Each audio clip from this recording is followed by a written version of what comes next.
vous voir ici sur l'écran et de pouvoir vous présenter Flore Robichaud, qui après des études d'ingénieur et puis de moments de recherche pour des thèmes sur l'écologie, c'est complètement orienté autrement, a refait une formation de diététicienne et nutritionniste et Nancy, on t'entend plus.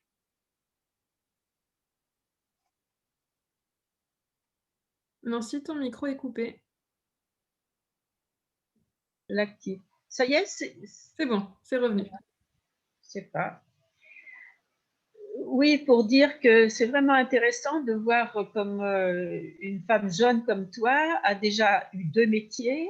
Le second est plein d'avenir aussi parce que c'est quelque chose qui démarre avec des pistes de recherche extrêmement variées.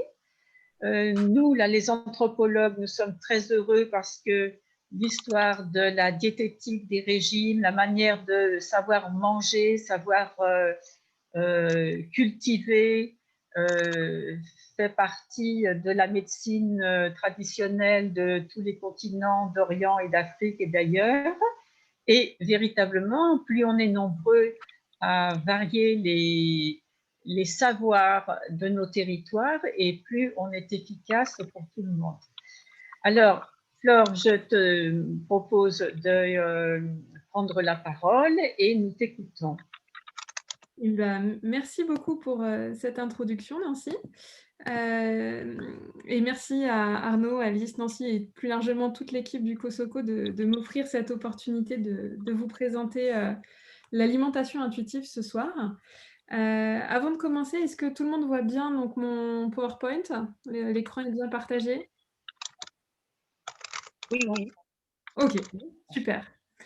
Et ben, sans plus attendre, donc je vais vous présenter mon plan. Donc l'idée, c'est de vous faire un petit topo sur les méthodes de prise en charge du surpoids et de l'obésité, avec le parallèle entre la méthode classique, entre guillemets, à savoir les régimes, et puis l'approche intuitive, qui est une nouvelle voie de la prise en charge diététique pour les personnes en situation d'obésité ou de surpoids, à laquelle j'ai moi-même été formée et qui me semble beaucoup plus intéressante et efficace. Et alors cette conférence de ce soir, elle était initialement prévue au mois d'avril dernier, à Nice en présentiel et puis, le covid et les mesures sanitaires en ont décidé autrement. Donc ce soir, en bonus, vous aurez une quatrième partie dans la présentation qui est, les limites de l'approche intuitive, que je vous aurais pas présentée en avril dernier, mais comme chacun progresse aussi dans sa pratique, ben voilà, vous avez, les nouveautés, mes nouveautés, mes actualités, avec, bon, toute l'humilité aussi que je peux avoir dans cette présentation parce que, comme Nancy l'a rappelé, je suis encore une jeune diététicienne. Ma reconversion est encore récente, je suis convaincue d'avoir encore beaucoup de choses à apprendre. D'ailleurs, je suis même convaincue qu'on n'arrête jamais d'apprendre. Pour rendre cette, présentation un peu, interactive et intéressante, je vais vous présenter quelques, cas cliniques issus de mon expérience, de diététicienne libérale. Voilà et puis d'une manière générale, n'hésitez pas à prendre la parole, quand il y a un sujet que vous souhaitez approfondir, je sais qu'il y a un temps dévolu aux questions à l'issue de la présentation, mais ça peut aussi être sympa si ce temps-là, on l'éparpille au fur et à mesure de la présentation, directement au moment où vous vous posez les questions, donc n'hésitez pas à intervenir. J'ai vu le replay de la précédente, intervention où, la conférencière, inciter les personnes à prendre la parole à chaque, fin de partie. Je vais essayer de faire la même chose. Me connaissant, je risque de partir sur ma lancée et de pas m'arrêter. Donc, Arnaud ou Nancy, n'hésitez pas, à aménager ces temps de pause aussi, entre chaque partie. Il y aura des slides comme ça qui seront l'occasion peut-être de le faire. Alors, comme introduction, je vais savourer quelques informations, quelques faits sur l'obésité et le surpoids. Donc la définition de l'OMS de l'obésité, c'est une accumulation anormale ou excessive de graisse corporelle qui peut nuire à la santé. Et du point de vue médical, le diagnostic se base sur l'indice de masse corporelle, donc le poids divisé par la taille au carré. Et on divise l'IMC en différentes catégories. Donc un IMC est considéré comme «normal» ou «standard» entre guillemets, quand il est compris entre 18,5 et 25. Au-delà de 25, on passe en surpoids et au-delà de 30, en obésité. Alors mon schéma là, que j'ai trouvé sur internet est malheureusement incomplet parce qu'en fait, il y a 3 stades d'obésité. Un IMC supérieur à 30, 35 ou 40 et les termes utilisés aujourd'hui sont plus, obésité modérée pardon, sévère et morbide, mais plutôt grade 1, grade 2 et grade 3. On va avoir éventuellement quelques critères diagnostiques supplémentaires qui peuvent venir affiner la connaissance, de l'état du patient avec, son tour de taille et éventuellement aussi le taux de masse grasse, ce dernier nécessitant un petit appareillage pour pouvoir l'identifier, comme un impédance-mètre ou des machines, plus sophistiquées. Et puis chez l'enfant, pour déterminer, l'état de surpoids ou d'obésité, on va se baser sur les courbes de croissance et c'est, le placement de l'enfant par rapport à la médiane, et avec un écart de plus ou moins, 1 à 3 écarts types qui va, permettre de déterminer, le statut de surpoids ou d'obésité. On verra des courbes tout à l'heure qui seront explicites.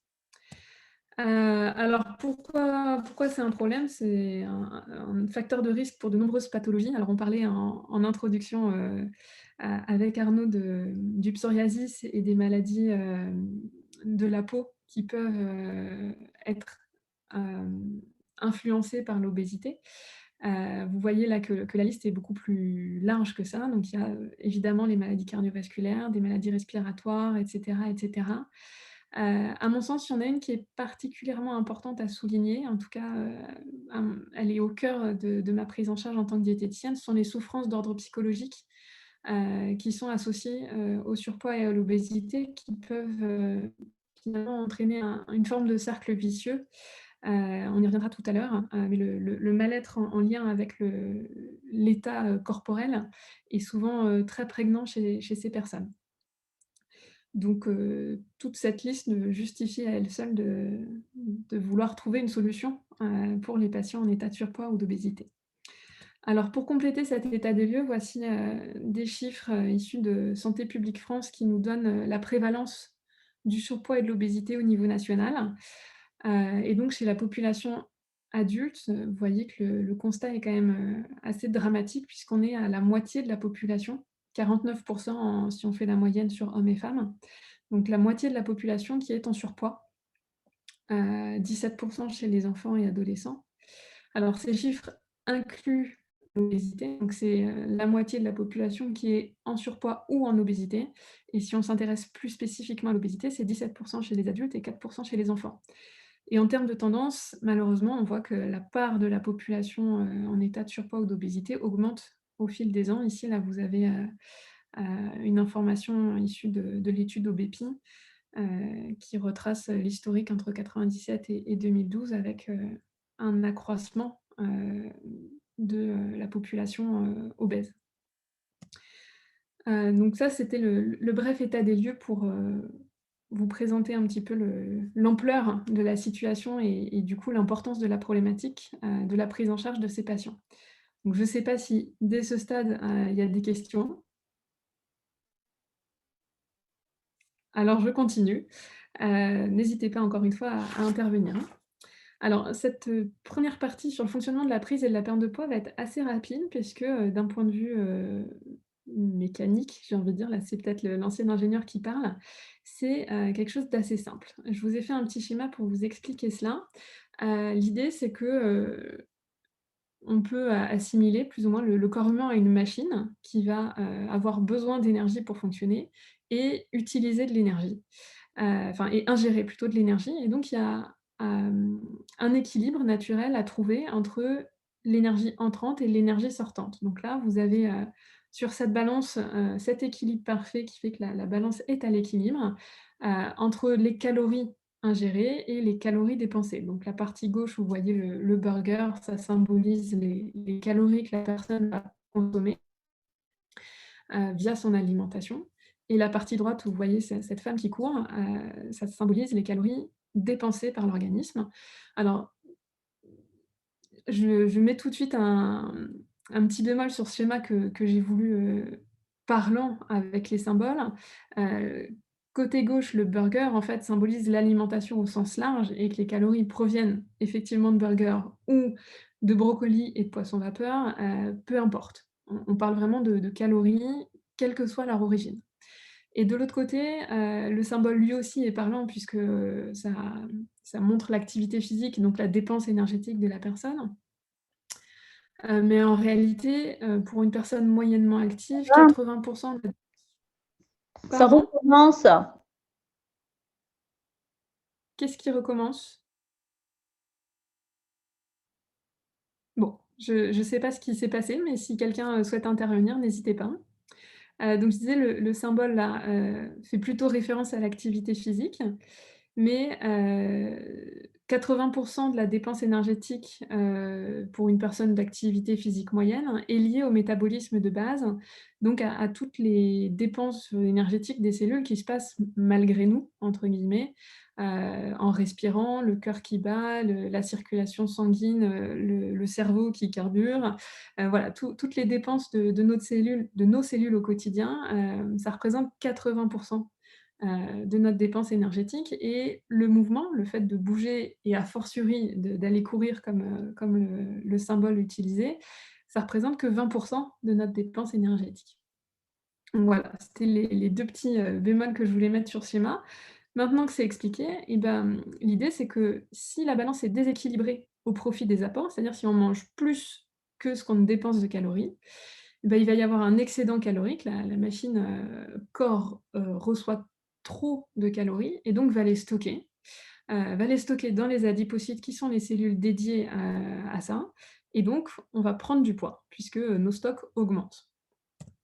Et à l'inverse, si on a un apport énergétique, réduit et une dépense énergétique augmentée, donc par le symbole là du burger plus petit et de la personne plus grande, et ben, on apporte moins de calories à son corps qu'il n'en dépense, donc on est en état de déficit calorique et le corps va puiser dans ses stocks pour combler ce déficit et faire face, aux dépenses énergétiques qu'il a besoin d'assumer et ainsi on perd du poids et c'est exactement le principe des régimes amaigrissants.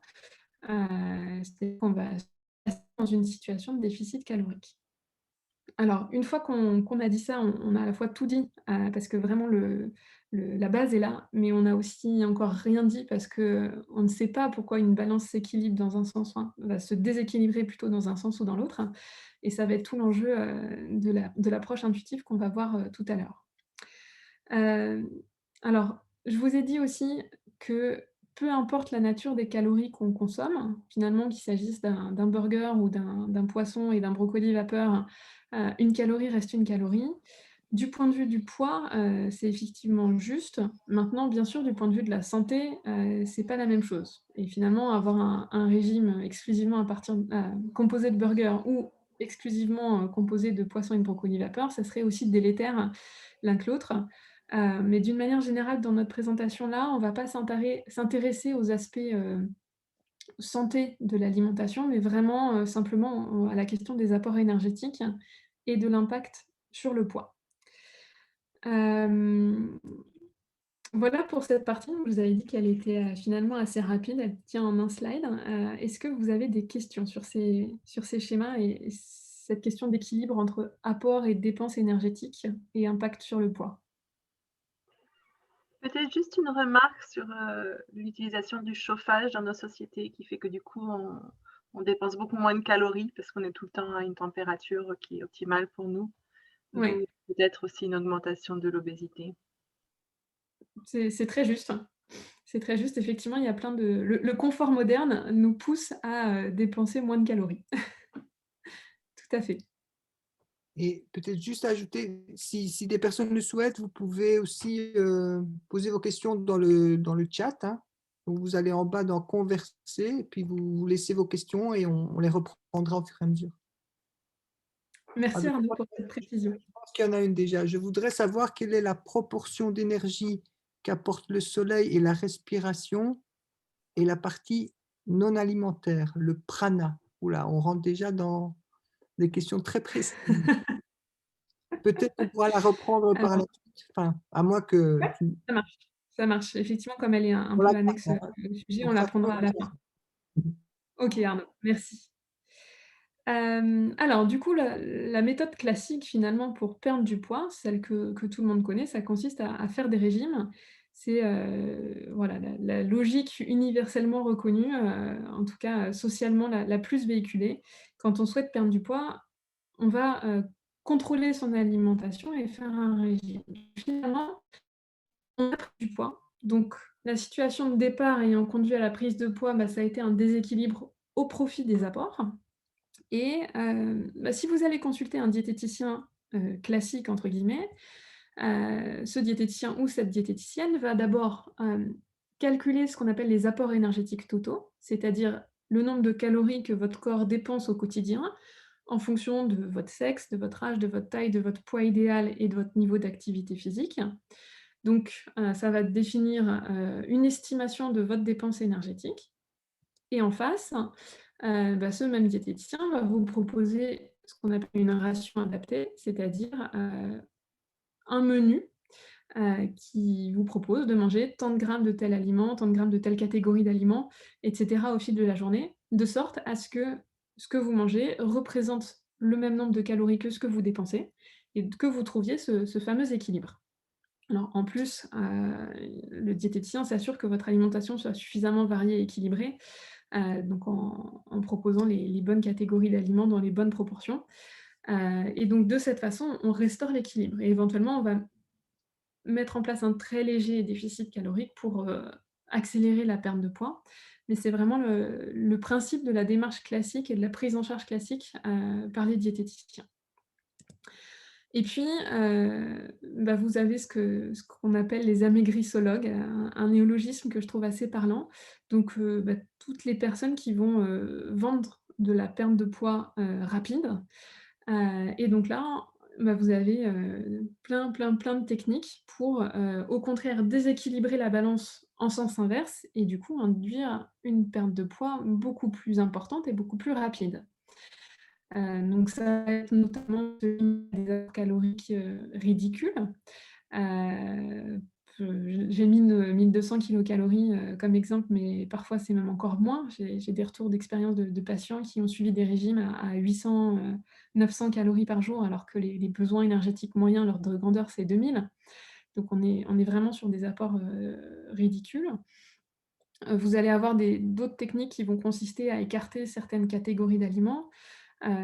Donc si vous êtes dans l'hyperprotéiné, vous allez favoriser les sources de protéines au détriment des glucides et des lipides. Voilà, il y a plein de variantes possibles, mais l'enjeu systématique, c'est vraiment de réduire les apports énergétiques et puis de l'autre côté, éventuellement, on va vous inciter à faire, du sport de façon intensive pour augmenter la dépense énergétique et créer un déséquilibre, encore plus important. Donc finalement ça marche assez bien à court terme. Si vous faites un régime drastique, vous allez perdre du poids. Je ne peux pas dire le contraire. Mais, le problème, c'est la durabilité de cette méthode. Et on a tous entendu parler du fameux effet yo-yo, qui est, démontré, par de nombreuses études scientifiques, repris, notamment comme un argument contre le principe même des régimes amaigrissants dans un rapport de l'ANSES qui date de plusieurs années maintenant, qui signale qu'effectivement, après un régime, on reprend, du poids. Voilà, je vous ai cité plusieurs sources scientifiques, qui donnent quelques chiffres. Alors selon les études, selon les cohortes et cetera, les chiffres diffèrent, mais l'ordre de grandeur, on va dire, c'est que 90 des personnes qui ont, entrepris un régime amaigrissant reprennent le poids perdu à long terme, c'est-à-dire en quelques années. Et 10 d'entre elles, là, dans la dernière étude citée, c'est au moins un tiers. Donc voilà, les chiffres, on est à peu près dans cet ordre de grandeur-là. Donc 30 à 40 reprennent encore plus de poids qu'elles n'en ont perdu. Donc finalement, pour moi, ça met en évidence le fait que la méthode en elle-même du régime n'en est pas une. C'est pas une solution, c'est pas, ce qu'il faut faire puisque, enfin, sauf si l'enjeu est vraiment une perte de poids à court terme, mais en général, c'est pas du tout la demande des patients. Et si on cherche à perdre du poids durablement, finalement, le régime ne fonctionne pas. Et c'est important de partager et de véhiculer ce message, parce que souvent les patients qui se retrouvent en situation d'échec à long terme vont s'en attribuer la responsabilité. Vont se dire: «C'est de ma faute, j'ai pas tenu assez longtemps, j'ai plus assez de volonté». Alors que c'est pas du tout une question de volonté, c'est juste que, la solution n'est pas fonctionnelle, et c'est pas enfin, si c'était un problème individuel, les chiffres ne seraient pas aussi universellement, mauvais pour les régimes. Donc c'est important de bien véhiculer ce message parce que c'est encore, un réflexe pour, tellement de personnes aujourd'hui de faire un régime amaigrissant quand on veut perdre du poids, qu'on a un gros travail à faire, je pense, dans le corps médical et plus largement dans toute la société pour désamorcer, ces mécanismes-là. Bon, et sans parler par ailleurs des autres effets délétères des régimes amaigrissants, sur la santé, qui sont, largement détaillés dans le rapport de l'ANSES que je vous citais, comme des déséquilibres nutritionnels et cetera, qui vont potentiellement être assez délétères. Alors pourquoi cet effet yo-yo? Souvent, ce qu'on va observer quand on arrête un régime, c'est qu'il y a une forme d'obsession de la nourriture qui se développe, qui se manifeste parfois par des crises d'hyperphagie, donc le besoin de manger beaucoup. Et ça, bah, c'est des mécanismes, assez naturels en fait qui s'implémentent, bah, l'organisme va chercher à récupérer et refaire ses réserves énergétiques. Et semble-t-il, la récupération se fait en priorité pour, les tissus graisseux par rapport aux tissus musculaires. C'est-à-dire que quand la perte de poids s'est faite au détriment à la fois de la masse grasse et de la masse sèche, bah, c'est la masse grasse qui revient en premier et l'hyperphagie, donc le besoin de se nourrir, beaucoup, ne disparaît qu'une fois que la masse maigre est elle aussi restaurée. Donc ça conduit à cet effet yo-yo et potentiellement yo-yo augmenté. Et un autre aspect qui est important à avoir en tête, c'est que quand on est, en régime, donc quand on est en situation de déséquilibre, où les apports énergétiques sont largement diminués par rapport aux dépenses énergétiques, le corps, va chercher à restaurer cet équilibre et donc va diminuer, ses dépenses énergétiques, donc son métabolisme de base. Pour mes patients, j'aime bien utiliser l'expression qui rentre en mode économie d'énergie. Puisqu'on lui apporte peu d'énergie, bah, il s'adapte et donc au moment où on va, arrêter le régime, potentiellement faire face, aux périodes hyperphagiques, ça va être d'autant plus, facile de reprendre du poids que le métabolisme, lui, s'est retrouvé descendu et à un niveau anormalement bas. Donc on va reprendre une alimentation un peu plus importante et du coup se retrouver dans un déséquilibre inverse. C'est-à-dire qu'on a volontairement déséquilibré la balance dans un sens, ce plateau-là est descendu et à l'issue du régime, bah, la balance se retrouve déséquilibrée dans l'autre sens. Et enfin, à mon sens, il y a, une cause essentielle de l'effet yo-yo, qui est qu'en faisant un régime, finalement, on ne s'intéresse pas aux causes du problème. On ne va pas chercher à comprendre pourquoi cette balance était déséquilibrée au départ, pourquoi il y avait eu, cette prise de poids initiale. Donc on traite le symptôme, la prise de poids, à travers le régime, mais on ne va pas chercher les causes et c'est une des grosses limites, de cette pseudo prise en charge à travers les régimes amaigrissants. Donc, face à ce constat d'échec, je veux vous présenter ce soir, une alternative qui est l'approche intuitive. Mais avant ça, est-ce que vous avez des questions? Flore, est-ce que vous pouvez nous dire un mot du jeûne? Qu'est-ce que vous en pensez par rapport à l'obésité? Alors, je pense que le jeûne est une pratique, intéressante, et qu'on mésestime dans nos sociétés occidentales, les bienfaits de cette pratique. Néanmoins, je pense que c'est, dangereux d'en parler à une personne, qui cherche à perdre du poids et que c'est pas pour ça qu'on doit jeûner. Parce que finalement, dans ce cas-là, si on cherche, à perdre du poids et que c'est pour cette raison qu'on se tourne vers le jeûne, on est dans la version, extrême du régime amaigrissant. C'est-à-dire que là, la balance calorique, elle arrive à 0 du côté, apport d'énergie. Et donc, on est exactement dans le principe des régimes et avec toutes les conséquences délétères que je viens de présenter. Donc, pour moi, c'est une pratique à explorer, mais pas comme une méthode de perte de poids.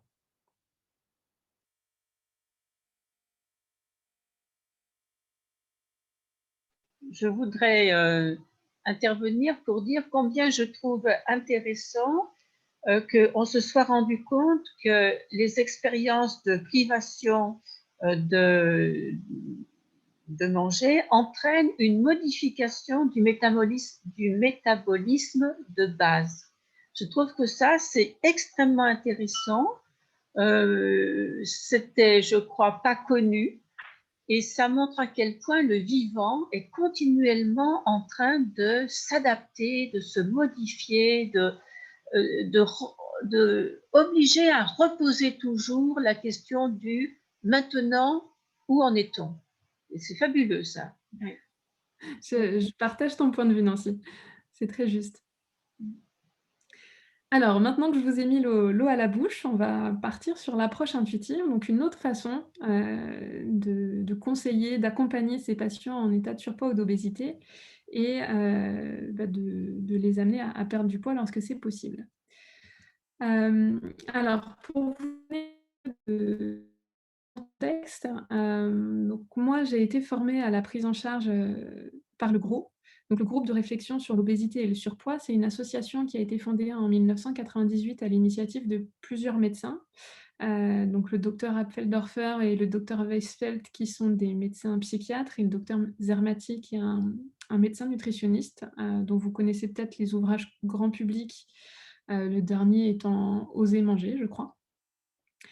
Donc c'est une association qui prône vraiment une sortie des régimes absolus et une prise en charge totalement différente et qui forme des diététiciens, des psychologues, des médecins, des infirmières, et des sages-femmes, etc. Donc plein de personnes du corps médical à une prise en charge différente et à mon sens intuitive. Alors ils ne revendiquent pas forcément ce terme, mais pour moi on est vraiment dans cette même approche.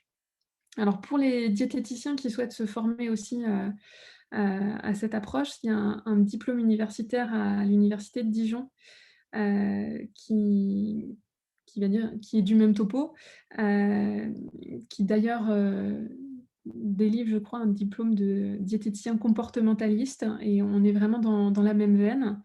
Et puis il y a un centre de formation aussi privé, le CFDC, qui propose des formations du même genre.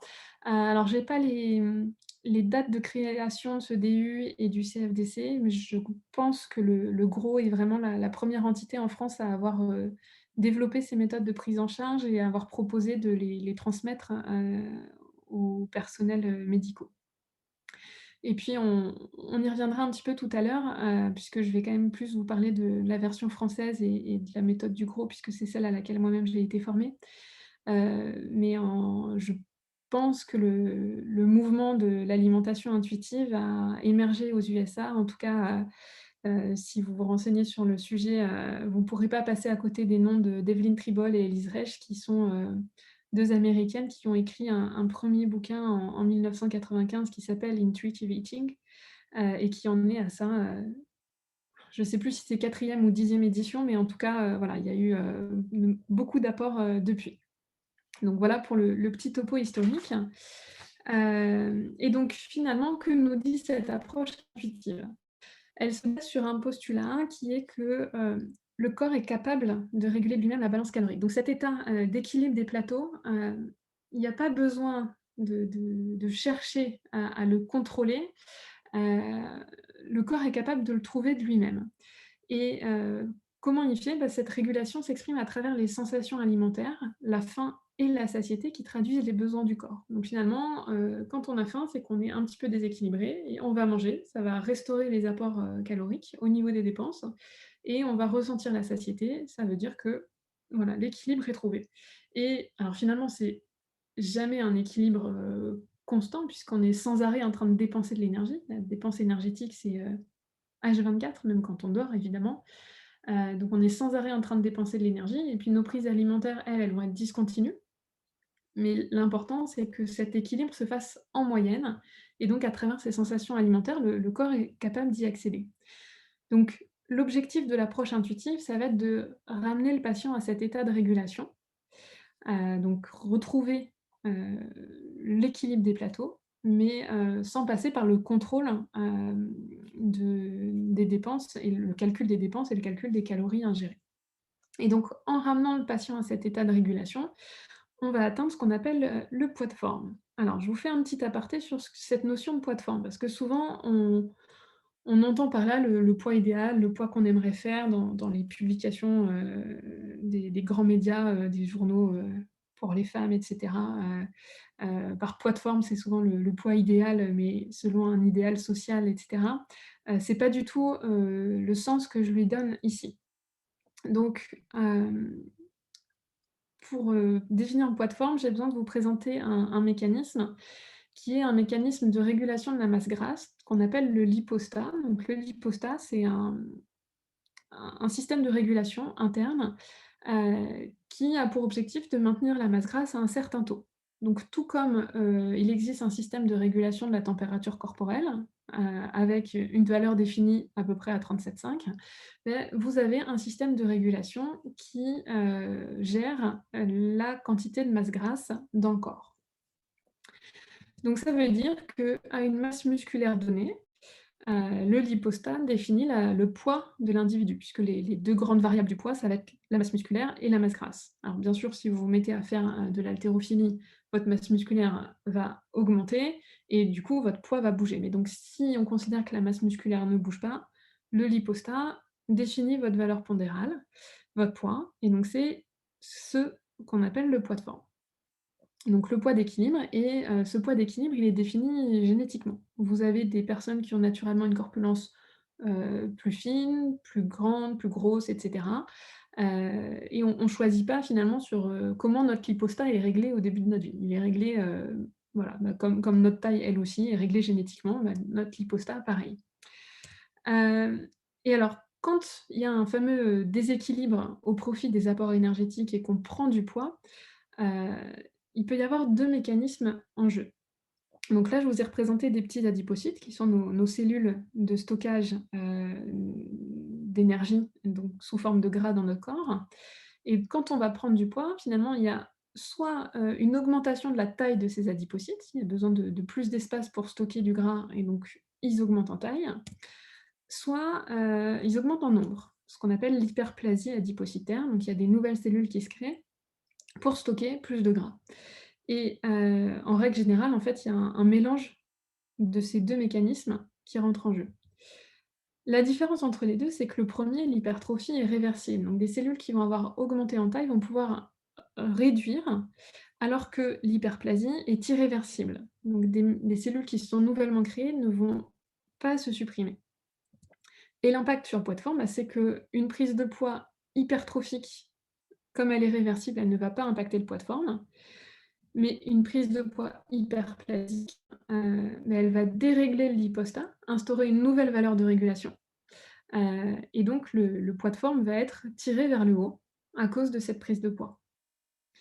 Donc le corollaire, c'est qu'on on pourra plus espérer se stabiliser à un poids inférieur au poids de forme et donc plus on a grossi dans sa vie, plus on est monté haut en poids, et plus on a le risque, de pas pouvoir redescendre en dessous d'un certain seuil. Donc des personnes très obèses potentiellement vont peut-être réussir à redescendre de quelques dizaines de kilos et pour autant leur poids de forme, restera peut-être en dehors des zones d'IMC standard, mais malheureusement, il y a rien qu'on puisse faire contre ça. Donc c'est un point sur lequel il est important de discuter avec les patients parce que, parfois le poids de forme est pas au niveau qu'on espère à cause du passé, de l'historique de poids. Mais c'est, malheureusement un état de fait auquel il faut, faire face. Alors, qu'est-ce qui fait qu'on prend, du poids plus selon le mécanisme hypertrophique ou hyperplasique? c'est à ma connaissance essentiellement de la génétique, donc une forme de loterie génétique. Et j'ai lu dans plusieurs livres aussi que l'alimentation, sa qualité pourrait impacter les mécanismes de prise de poids, notamment la répartition des acides gras oméga 3 et oméga 6. Donc une alimentation plus riche en oméga 3 serait plutôt propice à une prise de poids hypertrophique et à contrario, une alimentation riche en oméga 6 plutôt propice à une prise de poids hyperplasique. Pour vous illustrer un petit peu ça, je vous ai présenté là les courbes de poids d'une patiente dont j'ai changé le prénom. Donc Laura, c'est une jeune femme de 24 ans et on a retracé ensemble son évolution pondérale dans l'enfance. Donc là, sur la courbe de gauche, c'est de 0 à 18 ans. Et puis sur la courbe de droite, c'est de 18 à 25 ans. Vous voyez que dans l'enfance, elle se situe dans les zones plus ou moins standards en termes d'IMC. Donc, simplement pour vous expliquer les ABAC qui sont là, les lignes continues, ça va être le 3e, le 50e et le 97e percentile. Donc finalement, entre ces deux extrémités-là, on est tout à fait dans la norme. Et cet espace-là représente finalement la variabilité interindividuelle. Et puis au-dessus, vous avez les équivalents obésité de grade 1, grade 2 et grade 3 à l'âge adulte, qui sont construits à partir des écarts types par rapport à la médiane, comme je vous le disais tout à l'heure. Donc Laura, on voit que dans son enfance, elle se promène quelque part entre la médiane et le 97e percentile. Et il y a un premier événement marquant qui est là, où finalement, entre ses 11 et ses 13 ans, elle change quand même de façon significative de trajectoire, et elle m'explique ça par une période de sport intense dans cette période-là de son enfance. Et puis, elle arrête brutalement le sport, et finalement, c'est comme si son corps décidait de revenir finalement à la zone sur laquelle il était plus ou moins depuis le départ. Sauf que ça l'affole un peu, Laura, et du coup, elle décide de faire un régime assez drastique. Et donc là, à 14 ans, en seconde, elle réalise son premier régime, ce qui lui permet effectivement de redescendre clairement dans les standards d'IMC, mais pas de façon durable. Et vous voyez que le poids a tendance à la faire enfin, son évolution pondérale et en taille aussi, puisqu'elle est aussi en pleine période de croissance, a tendance à la faire revenir vers cette courbe-là, aux alentours du 90e percentile, qui semble être celle sur laquelle elle était plus ou moins placée depuis le début.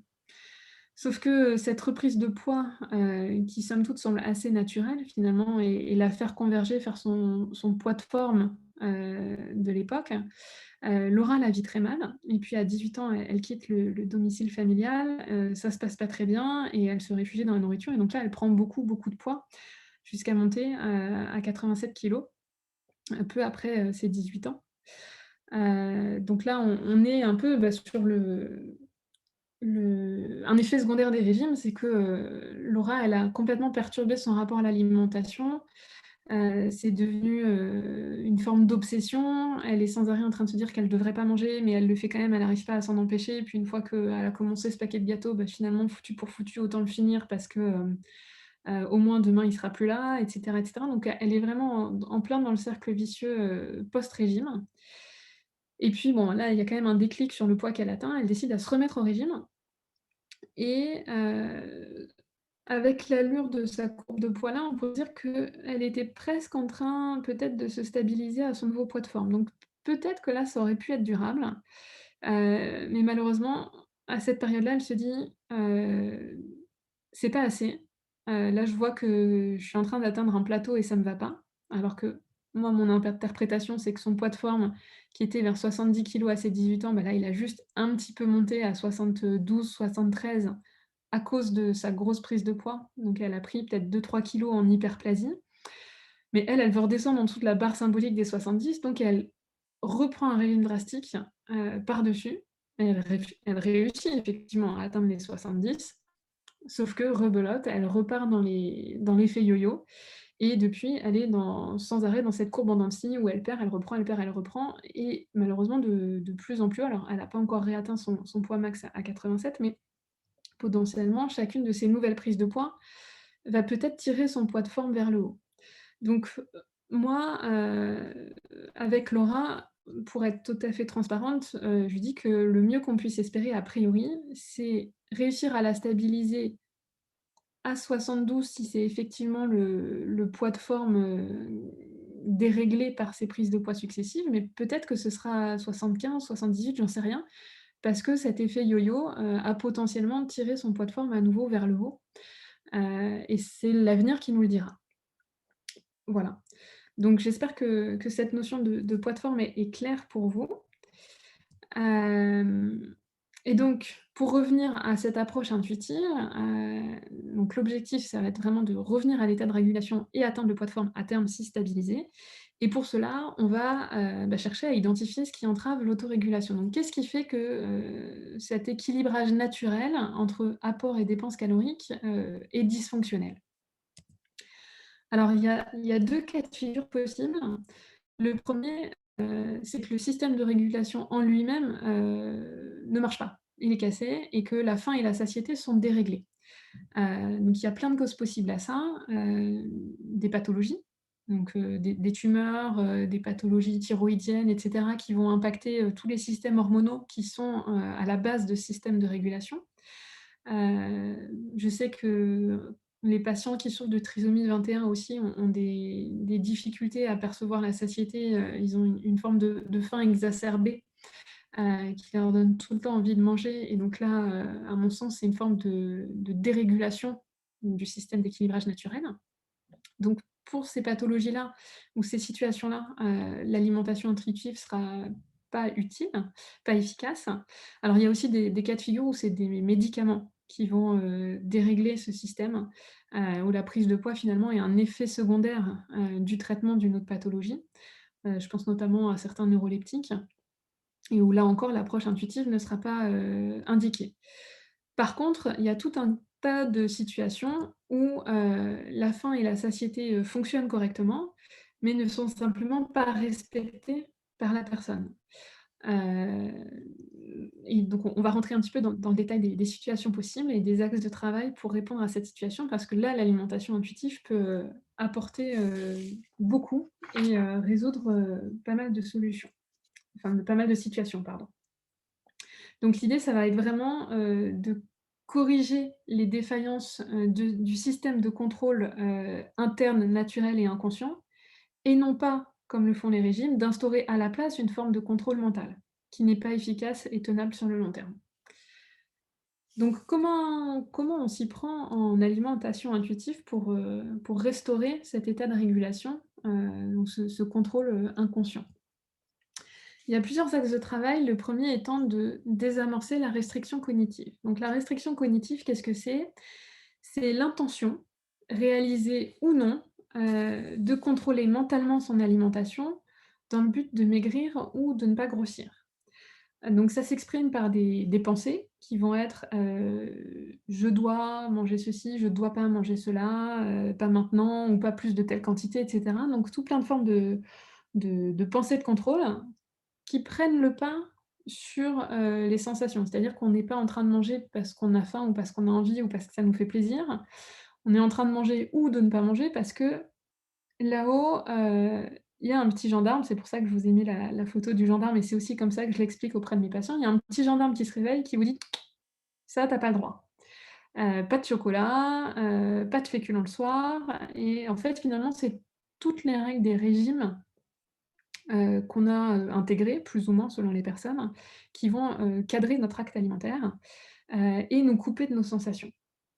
Alors, pourquoi la désamorcer, cette restriction cognitive? Comme je vous disais, elle prend le pas sur les sensations alimentaires. Donc c'est difficile de savoir si on a faim, plus faim, encore envie de manger ou pas, quand là-haut, il y a ce petit gendarme qui décide de ce qu'on doit faire. Ça augmente l'impulsivité émotionnelle, l'intolérance émotionnelle, ça on y reviendra tout à l'heure sur la partie émotionnelle de l'alimentation et puis, ça peut aussi créer une forme d'envahissement, du champ mental, d'obsession pour la nourriture parce que, manger selon les règles du gendarme, ça peut devenir vraiment, compliqué parfois. On peut avoir, vraiment des règles, intenables. Donc je sais pas, vous avez peut-être vous-même, des exemples de règles du gendarme en tête, auxquelles que vous suivez plus ou moins. L'idée étant vraiment de mettre de la distance par rapport à celle-là, mais les plus courantes, ça va être, il ne faut pas manger de féculents le soir, par exemple, ou interdiction de manger des frites, des pizzas, etc. Heu et parfois, ça peut prendre des formes, plus perverses. Là, j'ai les verbatims d'une patiente sous les yeux, qui m'a rapporté ça, il y a pas très longtemps. Son gendarme intérieur lui dit, «Manger toute son assiette, c'est manger comme un glouton». Donc il y a le gendarme lui dit qu'il ne faut pas tout manger et en même temps, le gendarme lui dit: «Si tu ne manges pas toute ton assiette, tu manifestes au monde le fait que tu ne sais pas te contrôler même quand tu te sers». Donc autant vous dire que son gendarme à elle, il l'a fait devenir complètement chèvre et c'est un exemple, très concret de l'envahissement mental que peut représenter cette restriction cognitive, et qui pourrit clairement la vie, des patients. Donc concrètement, comment on va faire pour travailler là-dessus? On va, demander au patient de noter les pensées du gendarme, essayer de faire ce qu'on appelle la diffusion cognitive, prendre du recul par rapport à ces règles et ouais, voilà. J'allais tout de suite t'envoyer sur d'autres aspects qui arrivent tout de suite après, donc j'en dis pas plus sur la restriction cognitive. Un autre axe de travail, ça va être d'instaurer un sentiment de sécurité. Donc apaiser le patient dans sa relation, avec la nourriture, désamorcer la peur de grossir, hein, qui est souvent très, très, très présente.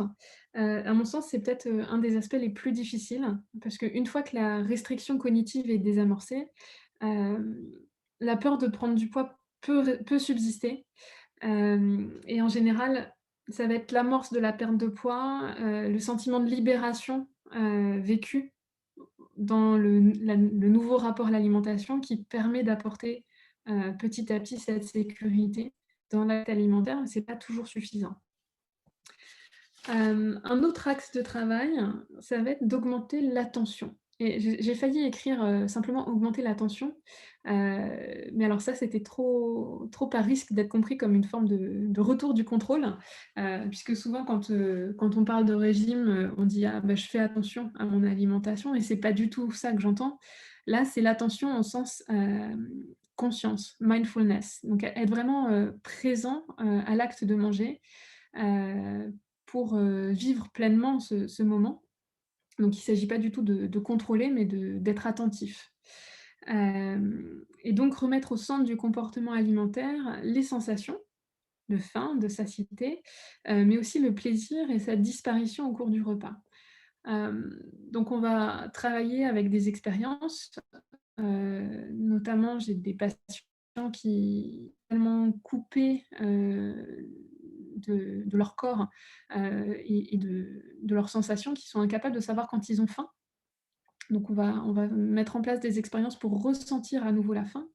Ça va aussi passer par des dégustations où on va, décortiquer un petit peu le plaisir qu'on a à manger. Voilà, donc il y a plein de façons de travailler sur cet aspect-là qui est aussi au cœur de l'approche. Un quatrième pardon, axe de travail, ça va être les émotions et le réconfort émotionnel. Souvent, il y a une dimension émotionnelle très forte chez ces patients, hem, peut-être plus forte que la normale, j'en sais rien. Mais là, donc pour vous décrire de quoi il s'agit, j'imagine que les uns et les autres, vous avez tous dans votre vie déjà eu une prise alimentaire émotionnelle. Par exemple, ce morceau de chocolat ou cette tartine de fromage, en rentrant chez vous après une journée difficile, riche en émotions ou un peu stressante, voilà, qui permet de décompresser, de lâcher un peu prise et de se réconforter. Donc c'est finalement un comportement, humain, naturel, normal et répandu, mais qui est pas toujours fonctionnel. Dans le sens où chez certains de mes patients, le réconfort attendu n'arrive pas.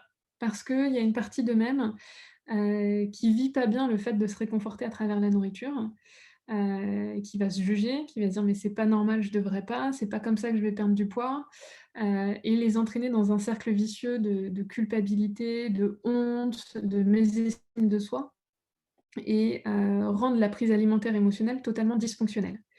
Donc l'idée, ça va être de, retrouver un rapport, normal à l'alimentation émotionnelle, travailler éventuellement aussi sur, la sensibilité émotionnelle, gérer les émotions éventuellement d'une autre façon, trouver d'autres méthodes pour accueillir, gérer, accompagner les états émotionnels que traverse le patient.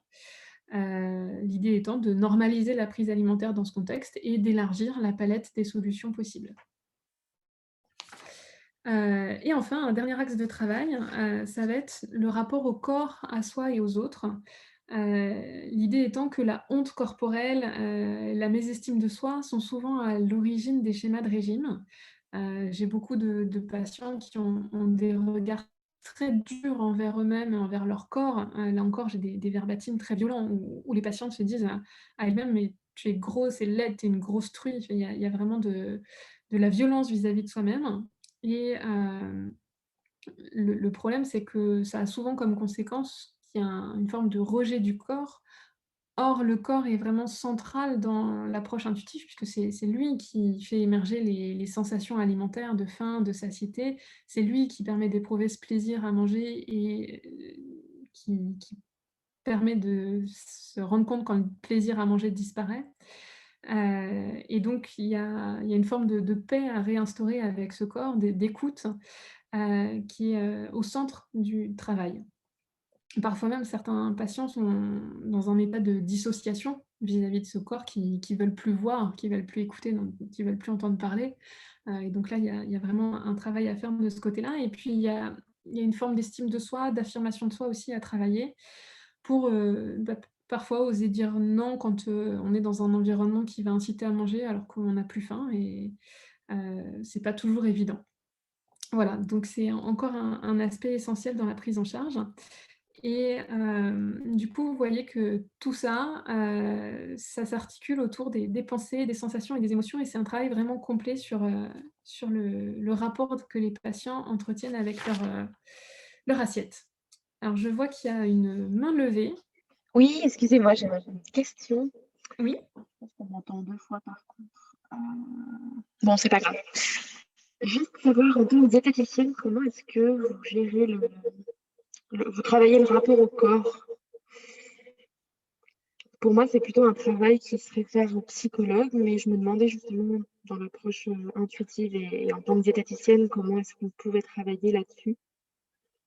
Alors effectivement, ça peut parfois relever, d'un travail plutôt psy.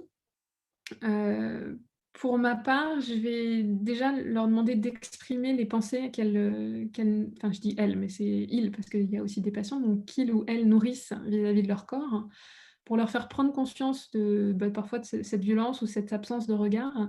Et puis, ça va pouvoir aussi être des exercices qui consistent à se complimenter, se regarder dans un miroir et se dire des choses bienveillantes pour essayer de contrebalancer ce regard, hyper critique et négatif. Voilà un peu le genre d'exercice qu'on va pouvoir mettre en place, sur cet aspect-là. Alors, j'en profite pour regarder l'heure et je vois que ça passe à toute vitesse, donc je vais essayer d'accélérer. Du coup, en résumé, l'idée c'est de diminuer les apports énergétiques, non pas en les contrôlant, mais simplement parce qu'on aura moins envie de manger et on va vraiment remettre la faim au centre du comportement alimentaire. Donc si j'ai faim, je mange, si j'ai pas faim, je mange pas. À moins que j'ai une autre bonne raison de manger, que ce soit, la convivialité, le partage, un besoin émotionnel et cetera. L'idée étant que la faim permettra de réguler tout ça au global. Alors j'avais un slide sur, la méthode, je vais passer parce qu'on n'a pas forcément le temps, mais on pourra y revenir dans les questions si vous voulez. L'idée étant de vraiment remettre le patient au cœur de l'approche, de capitaliser aussi sur, son ressenti, ses expériences, sa connaissance qu'il a de lui-même, un peu dans une logique, ETP pour ceux qui connaissent et finalement le poids dans tout ça, il passe, un peu au second plan. Je vous avais dit qu'on reviendrait à la version américaine, donc il y a 10 principes, qui sont les 10 piliers de l'alimentation intuitive, version, outre-Atlantique et je vous avais mis là des petits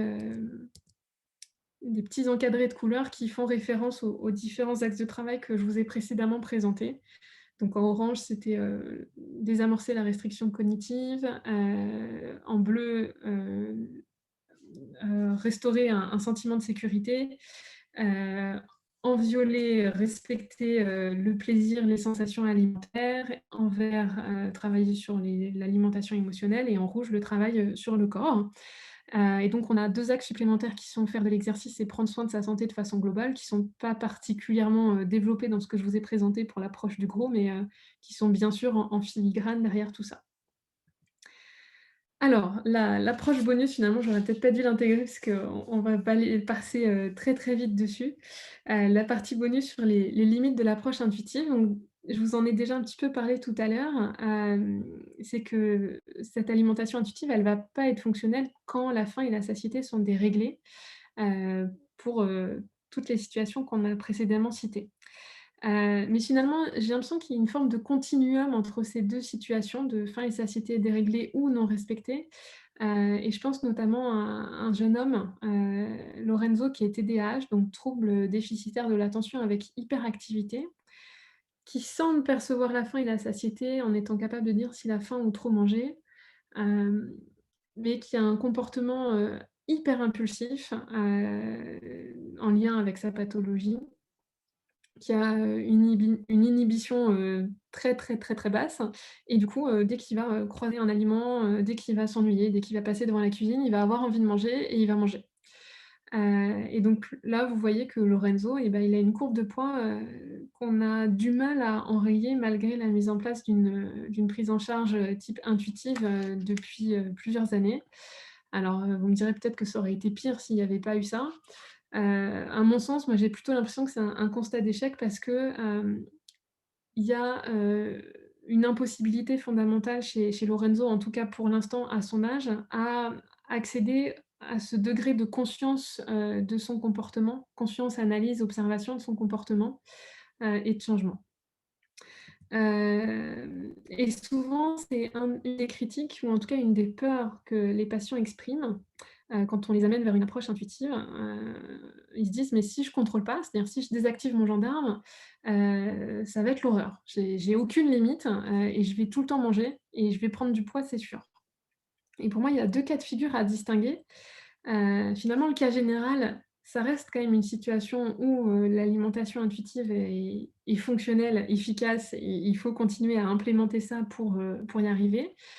Simplement, ces pensées-là, c'est des résidus de restriction cognitive, une forme d'insécurité et c'est que si jamais ça vient, ça peut advenir, c'est qu'on n'a pas encore complètement implémenté cette alimentation intuitive, on n'a pas assez travaillé sur, la perception de la diminution du plaisir au fil de la prise alimentaire ou qu'il y a encore des formes de pensée, donc ce que j'ai mis, la peur de manquer, c'est-à-dire qu'il reste des résidus de restriction qui se disent: «Mmh, j'ai le droit de tout manger, il y a pas d'aliments interdits, mais on ne sait jamais quand même, peut-être que demain, je vais repartir en mode régime, donc là, j'en profite et j'en mange beaucoup». Voilà, donc ça peut être tout plein de cas de figure qui font qu'effectivement, le patient va beaucoup manger, mais c'est qu'il reste encore du travail à faire. Heu et pour moi, il y a un deuxième profil, de patient qui va effectivement toujours avoir envie de manger. Ce que j'appelle le profil addict et pour m je le symbolise avec ce petit diablotin, parce qu'il y a une forme d'impulsivité, de plaisir à manger qui ne diminue pas au fil de la prise alimentaire, parce que, ils ont une sensibilité, au plaisir alimentaire, très fort, et j'ai récemment, commencé un bouquin qui en parle et qui éclaire ma pratique, de plein de nouvelles choses, et je retrouve plusieurs cas de patients là-dedans. Je pense notamment à un monsieur, qui s'appelle Manuel, enfin, c'est encore un faux prénom, mais qui est capable de sortir de chez lui pour aller acheter, du chocolat s'il en a plus chez lui, le soir, de prendre sa voiture, de faire plusieurs magasins s'il y a pas la bonne tablette de chocolat, dans le magasin qu'il a initialement, visité. Et c'est un monsieur qui a un historique de polyaddiction. Il a, été addict à la cigarette, à l'alcool, aux médicaments, et récemment, il a été hospitalisé, pour une autre problématique et il était dans un cadre, de contrôle de l'alimentation très strict parce que, bah, il mangeait que ce que l'hôpital lui fournissait. Il n'avait pas le droit de sortir en période de confinement. Et il n'y avait pas de distributeur ni de sel, enfin tout était fermé dans l'hôpital à cause du contexte sanitaire. Donc il avait comme seule nourriture celle que l'hôpital lui apportait. Et il a demandé à ses parents lors d'une visite de lui amener 2 tablettes de chocolat avec vraiment la ferme intention de se limiter à 1 ou 2 carreaux par jour, dans l'idée de faire durer le plaisir, de cette tablette de chocolat. Et pour le coup, bah, il a mangé les 2 tablettes, dans la journée où il les a reçues. Hem Et je pense que chez lui, il y a pas de résidu de restriction cognitive, mais par contre, il décrit sa prise alimentaire avec un niveau de plaisir extrêmement intense, avec des répercussions physiques où il en tremble et où on est vraiment, sur une sensibilité, addict très forte. Donc comment j'expliquerais ça finalement? C'est que dans un profil normal, on va avoir un besoin corporel qui génère une envie. Cette envie va elle-même, donner lieu à une action, donc en l'occurrence manger, qui va générer du plaisir et le plaisir va, par une action de rétro-contrôle, inhiber le besoin et donc petit à petit, le plaisir va diminuer et on arrêtera la prise alimentaire et chez ces personnes-là, j'ai l'impression que le plaisir est tellement intense que ça court-circuite finalement la partie rétro-contrôle et qu'on reste dans l'envie, permanente. Hem Et voilà, donc c'est un cas de figure, dans ma pratique où je me rends compte que finalement l'alimentation intuitive n'est pas forcément, adaptée. Tac. Voilà, alors une des hypothèses, avancées par l'auteur du livre que je vous ai précédemment mentionné, pour expliquer un petit peu ça, c'est que l'apport calorique avant était, plus irrégulier et incertain et il compare, les comportements alimentaires des sociétés, entre guillemets «primitives», de chasseurs-cueilleurs actuelles, où on voit que, effectivement le comportement naturel, consiste à se gaver en période d'abondance, c'est-à-dire quand ils vont trouver, une ruche, sauvage ou quand ils vont, réussir à chasser, du gibier. Manger, à outrance quand la nourriture est disponible, et ensuite être privé de nourriture parce que, la disponibilité n'est pas celle qu'on connaît dans nos sociétés occidentales.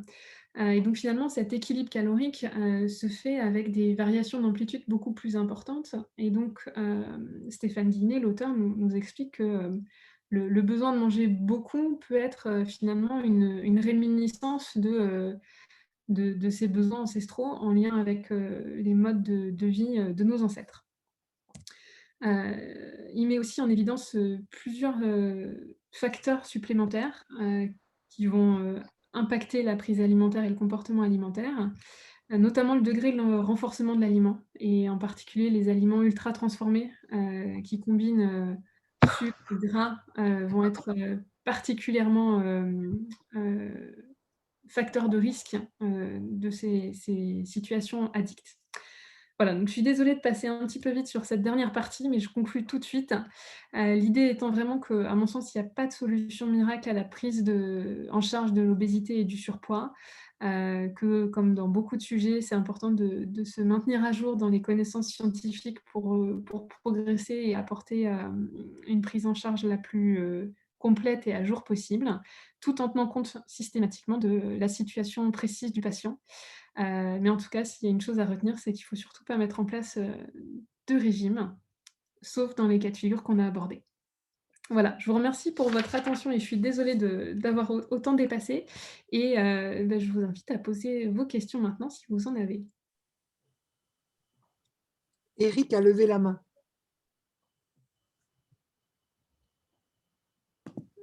Merci pour Flore, pour ce bel exposé très clair, bien documenté. J'ai trouvé des concepts éclairants, le poids de forme, la remise au centre des sensations, une analyse très fine.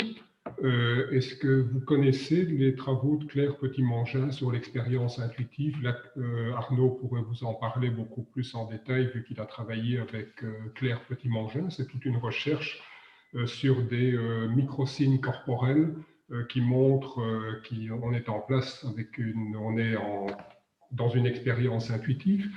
Ma question, donc, j'ai jamais été concerné par les problèmes de surpoids, serait plutôt l'inverse. J'ai été assez grand, assez maigre quand j'étais jeune. Et donc, pour moi, ça a toujours été un souci pour maintenir un certain poids de forme. Et j'ai l'impression que tout ce que vous avez dit pourrait concerner aussi pour cette minorité de personnes qui seraient dans le cas contraire. Est-ce que vous avez des exemples concrets? Est-ce que vous avez eu des cas comme celui-là? Alors, pour répondre à la première partie de la question, non, je ne connais pas ces travaux et je serais intéressée par les références. Donc Arnaud, à l'occasion, je veux bien les obtenir. Et pour la deuxième partie, je dirais que s'il n'y a pas de perte de poids, en tout cas une fois la taille adulte atteinte, si le poids finalement se maintient, mais à un IMC assez bas, ça peut être simplement une maigreur physiologique. Dans les distributions statistiques et parmi les corpulences les plus fines, on a vu là avec les courbes qu'il y a une distribution statistique assez large. Maintenant, à l'inverse, si le poids diminue, à mon sens, il y aurait quelque chose à creuser. Est-ce que c'est une histoire, enfin, est-ce que l'approche intuitive pourrait être pertinente dans ce cas-là ou pas? J'avoue que je me suis jamais posé la question. C'est pas un cas de figure courant, en tout cas en consultation en cabinet. Merci. Moi, j'aimerais bien poser aussi quelques questions par rapport à ce que vous disiez des limites de cette approche, parce que quand même, quand il commence à y avoir obésité, les adipocytes sont gonflés et on sait qu'il y a une inflammation qui se met en place au niveau du tissu gras, avec libération de facteurs inflammatoires qui vont dérégler justement les sentiments de satiété et les réseaux de neurones qui contrôlent la prise alimentaire. Et donc, ma question, c'était est-ce que en conjuguant justement ces approches que vous décrivez là et pas un régime, mais de meilleures habitudes alimentaires qui vont malgré tout limiter la prolifération des adipocytes, par exemple, vous parliez du ratio oméga 3, oméga 6, si on diminue par exemple l'acide arachidonique, on va diminuer la prolifération de ce gras blanc. Est-ce qu'en conjuguant les deux, on ne pourrait pas quand même améliorer les choses? Et en particulier, en ce qui concerne le microbiote intestinal aussi, on sait que dès qu'il y a une inflammation, ça va entraîner la prolifération de certaines bactéries qui vont empirer la situation, alors que si on favorise certains aliments, on va favoriser un microbiote intestinal qui sera plus apte à diminuer le poids et en tout cas la prise de poids suite à la prise alimentaire. Oui, je suis complètement d'accord avec l'idée qu'une alimentation qualitative serait un complément de prise en charge idéal. Maintenant, tout l'enjeu, c'est de savoir comment l'implémenter chez le patient. Parce qu'en fonction de la façon dont ça va être vécu chez le patient, ça peut prendre la forme finalement d'un nouveau style de contrôle. Finalement, ça va être parfois une réactivation du gendarme et ça peut réinduire les mêmes travers que ceux observés avec le contrôle mental à visée de perte de poids. Savoir les injonctions de je dois manger comme ça et pas comme ça, j'ai pas le droit de ci et de ça, et derrière le sentiment d'impuissance, de perte de contrôle. Donc je pense que c'est toute la subtilité d'une bonne prise en charge de réussir à réinduire un changement de la qualité de l'alimentation lorsque c'est nécessaire, tout en prenant vraiment garde à ne pas réactiver les mécanismes délétères d'un contrôle mental trop fort. Peut-être du coup couplé à des cours de cuisine ou de l'éducation. Ouais, complètement. Effectivement, je pense que l'éducation est un enjeu clé et je pense que le rapport aussi familial à l'alimentation est un point essentiel. Je pense qu'il y a beaucoup à faire en termes de santé publique dans l'apprentissage de l'éducation, non pas nutritionnelle au sens tel aliment est bien, pas bien, etc., mais plutôt du plaisir alimentaire et savoir comment cuisiner sainement et apprécier les aliments, mais en déplaçant un petit peu la focale. Merci. J'aurais une question aussi. C'est Arnaud. Oui. Je vais peut-être mettre l'image parce que là, vous êtes toute seule. Ne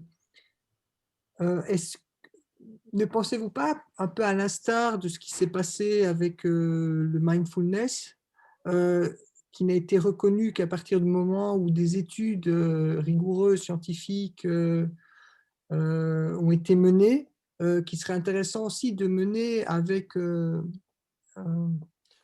que vous proposez, hein, l'alimentation intuitive, de faire des études à plus ou moins large échelle, et justement pour montrer que peut-être sur le long terme, donc de manière plus longitudinale justement, qu'on peut obtenir des résultats satisfaisants. Alors, le GROW, l'association que je vous ai présentée tout à l'heure, organise chaque année un congrès. Et lors des 2 derniers congrès qui ont eu lieu en novembre 2020 et 2019, il y avait eu des interventions d'une personne qui mène une thèse sur le sujet, dont l'objectif est vraiment d'évaluer l'efficacité à long terme des prises en charge de type intuitive. Donc pour moi, la recherche commence à s'intéresser à ce sujet, et je suis convaincue que c'est un champ d'investigation à approfondir, qui a beaucoup à apporter en la matière. En tout cas, il faut s'adresser aux médecins dans leur langage. Et donc, je pense que pour être convaincant, il faut avoir des études à l'appui Oui. aujourd'hui. Parce qu'on sait cette tension entre, on va dire, la médecine clinique, j'ai envie de dire, et la médecine basée sur les preuves. Et par conséquent, il faut jouer sur les 2 tableaux. Oui, bah, c'est une démarche qui est en cours. Alors, je n'ai plus en tête le nom de la personne de mémoire, je crois qu'elle est psy, mais j'ai un doute. Mais éventuellement, on pourra l'ajouter comme information sur le site du COSOCO pour complémenter la présentation de quelques ressources biblio sur le sujet. Alors, je vois Fatih qui lève la main. Il y a aussi Louise qui a levé la main il y a un petit moment. Si on... Oui, excusez-moi de reposer une petite question. Je me demandais justement si la formation du GROW permettait de nous éclairer un petit peu sur comment dire?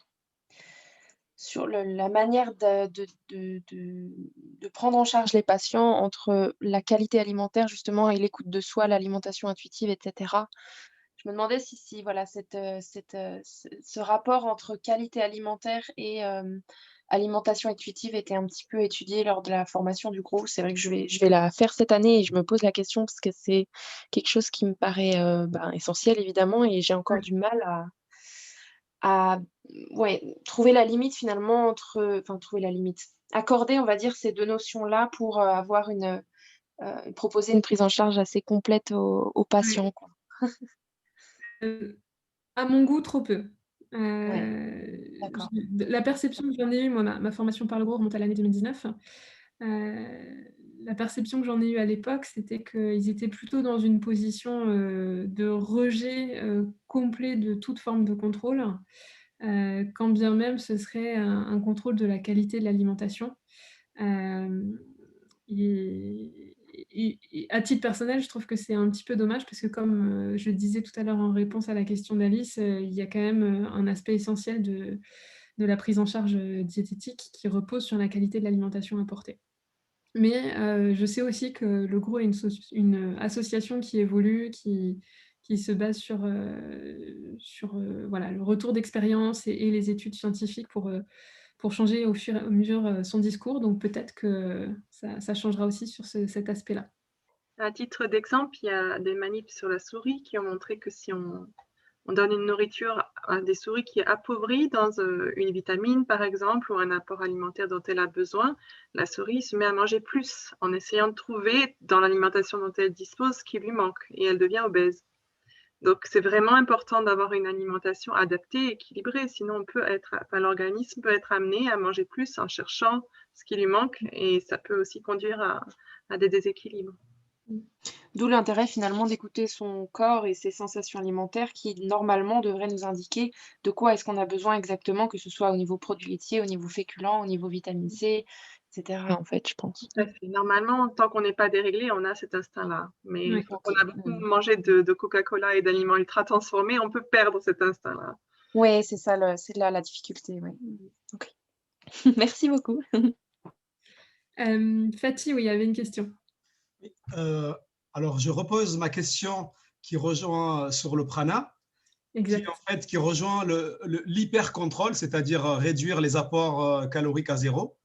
Mais pour avoir une notion, savoir est-ce que avec l'énergie, pour ceux qui pratiquent un peu du yoga ou du tai chi ou autre, on peut capter une partie, et quelle serait si on pourrait quantifier, même symboliquement, même si c'est un chiffre qui tendrait vers zéro ou je ne sais pas, à combien est-ce qu'on pourrait quantifier ce chiffre-là.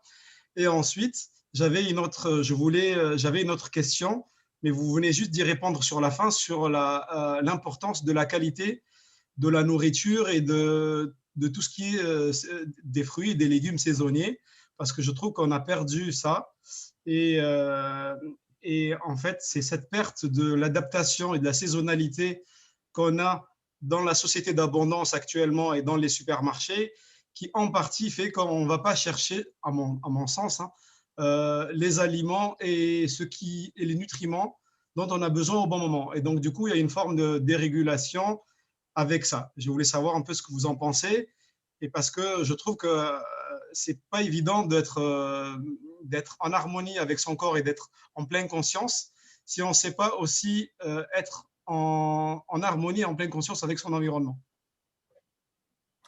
Alors, merci pour cette question. Effectivement, on a abordé le sujet de la qualité de l'alimentation et en fait, pour rebondir aussi un petit peu sur la réponse précédente à la question de Louise, je trouve qu'on a beau jeu, nous, en tant que diététiciens, nutritionnistes, en tout cas personnes informées sur le sujet, de dire il n'y a pas besoin de contrôle, laissons-nous guider par nos sensations, parce qu'on a quand même un background de connaissances qui fait qu'on va, de façon inconsciente, valoriser une alimentation diversifiée, de saison, biologique, de qualité, etc., etc. Et que naturellement, notre alimentation va s'orienter vers ces produits. Mais effectivement, les personnes qui n'ont pas forcément ce background, ces connaissances-là, qui depuis petit ont mangé une alimentation industrielle ultra transformée, on passe ce lien et cette connaissance et cette forme de cadre, de support inconscient à l'acte alimentaire qu'il est important, à mon sens, de restaurer. Toute la question étant de savoir comment on le fait. Et pour revenir à la première partie de la question, alors pour le coup, moi, avec ma formation initiale d'ingénieur un peu cartésienne et, et alors pour rien vous cacher, fille de matheux très, très cartésien, je dirais que l'énergie apportée par le prana, etc., est à zéro. Maintenant, grâce à Nancy, je m'ouvre à tout un tas d'autres visions du monde et j'exclus pas qu'il y ait effectivement une vérité que je ne connais pas dans ces aspects-là, mais je n'ai clairement pas les connaissances pour vous proposer une autre réponse à ce stade. Mais on peut dire déjà que par la respiration et la circulation et les changements qu'on peut en faire avec le mental, avec la pensée, on peut orienter beaucoup le métabolisme. On peut réchauffer ses bouts des mains par la pensée, en amenant de la circulation, etc. Donc, on peut faire des changements métaboliques, d'émission de température, etc. On a parlé tout à l'heure du chauffage, mais c'est important parce qu'on a de la graisse brune aussi qui peut convertir l'énergie en chaleur. Donc, faire une déperdition d'énergie qui, au lieu de se mettre d'être stockée dans le gras blanc, va être juste libérée. Ok. Mais, convertir l'excédent de prise alimentaire en chaleur. Et ça, si on est exposé au froid, on refait de la graisse brune même à l'âge adulte. Donc, c'est un moyen aussi de maigrir. Ok. Du coup, la question de Fatih portait sur la possibilité non pas de modifier ces dépenses énergétiques, là j'entends cette partie de la réponse, mais du coup d'obtenir des apports par d'autres sources que la nourriture. Je ne sais pas si Alice, vous avez En fait, c'était exactement ça ma question. Et si ce sujet-là pourrait être quantifié, est-ce que cette quantité d'énergie, elle serait de l'ordre de 5%, 10%, 20% de notre apport énergétique global? Est-ce que ça pourrait faire partie du mix, en fait? Et c'est quoi son pourcentage? Si si un jour ça peut être étudié. C'était juste ça, par curiosité aussi, ma question. Et ensuite, j'ai oublié dans ma question, je voulais aussi avoir le rapport entre l'alimentation et le rapport à la mer. Parce que l'obésité et beaucoup de choses, psychologiquement, je sais qu'il y a, bon, c'est pas mon domaine, mais il y a une forme de, quand on veut grossir, on veut mettre à distance quelqu'un ou quelque chose comme ça. C'est un, dire, c'est presque un cliché. Je sais pas, donc je vous pose cette question-là. Voilà, une de plus, pardon. Alors pour le coup, les rapports familiaux, les liens familiaux sont souvent quelque chose qu'on va approfondir avec les patients, parce que le rapport à la nourriture est quelque chose qui se construit dès l'enfance. Et alors souvent aussi chez les petites filles, le regard maternel sur le corps de la petite fille va parfois induire une forme de contrôle. Parce qu'on a envie de répondre au schéma de beauté de la maman. Donc c'est clairement des sujets qu'on va évoquer avec certains patients ou patientes. Donc oui, c'est une dimension à prendre en compte à mon sens dans la prise en charge. Maintenant, moi en tant que diététicienne, je m'arrête assez vite sur ces sujets-là et je renvoie vers des personnes compétentes pour approfondir le sujet. Véronique a levé la main.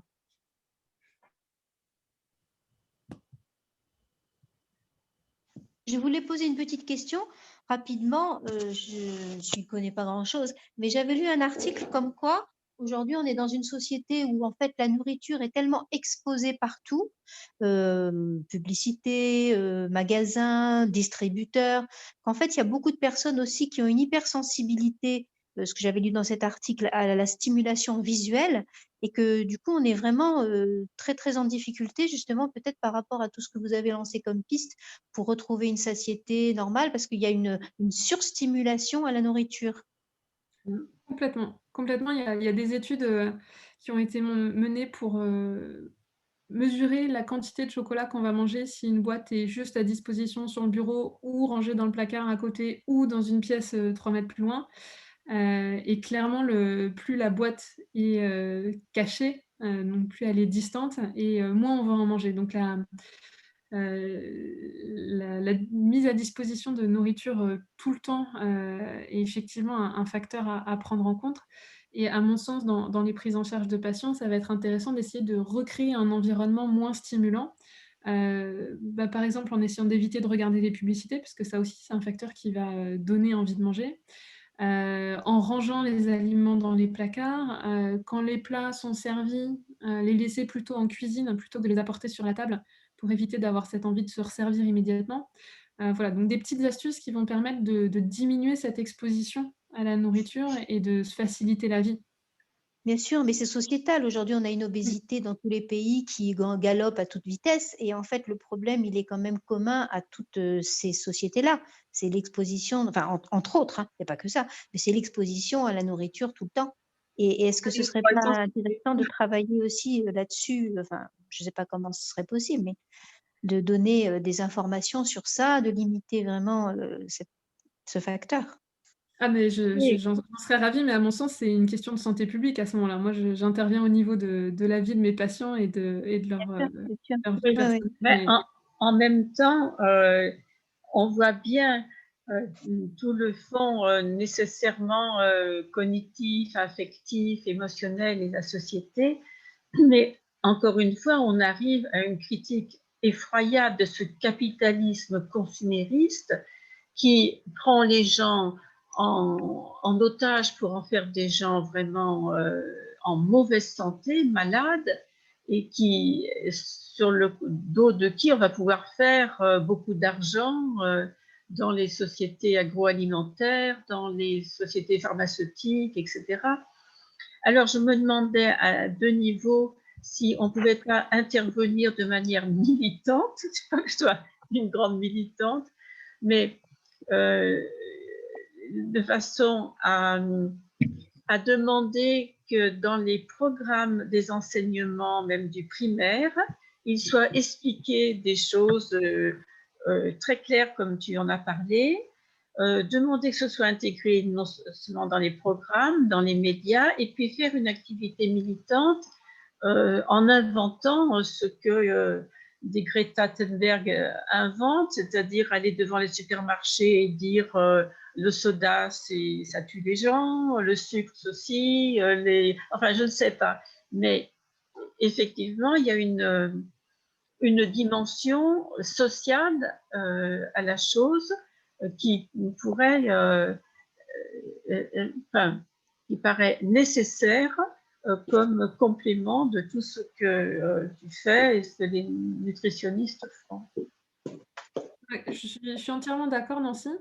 Il y a une dimension sociale et économique qui est en jeu parce que effectivement, dans ce fameux livre que j'évoquais dans la dernière partie, il évoque finalement le surpoids et l'obésité comme une conséquence ou un effet secondaire du développement de la logique capitaliste de gestion de l'alimentation par l'industrie agroalimentaire qui a pour objectif finalement de vendre plus et donc de donner encore plus envie aux consommateurs de consommer, d'acheter et de manger.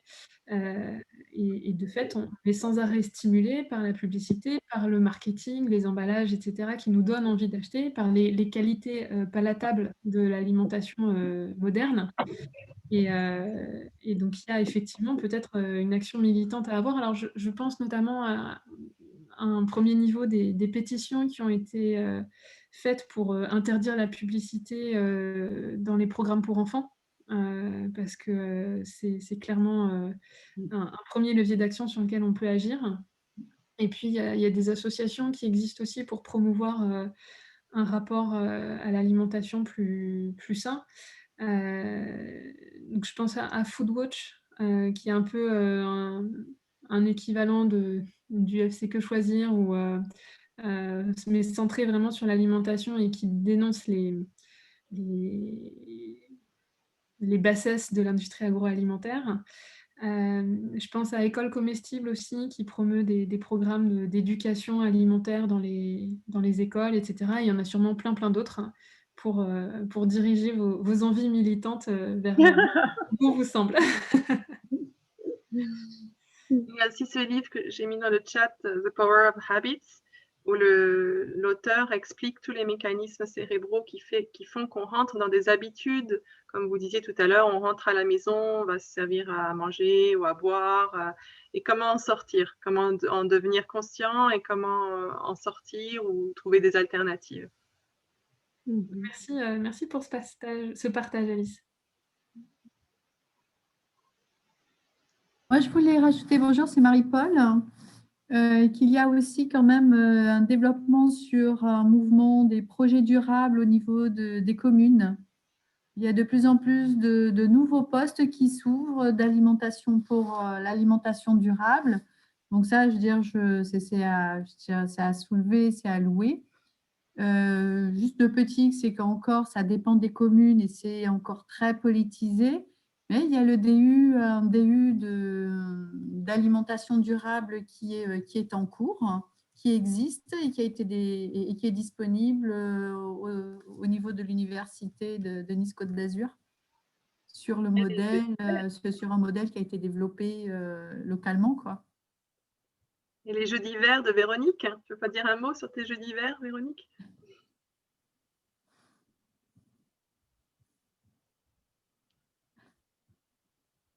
sais pas si elle est toujours là.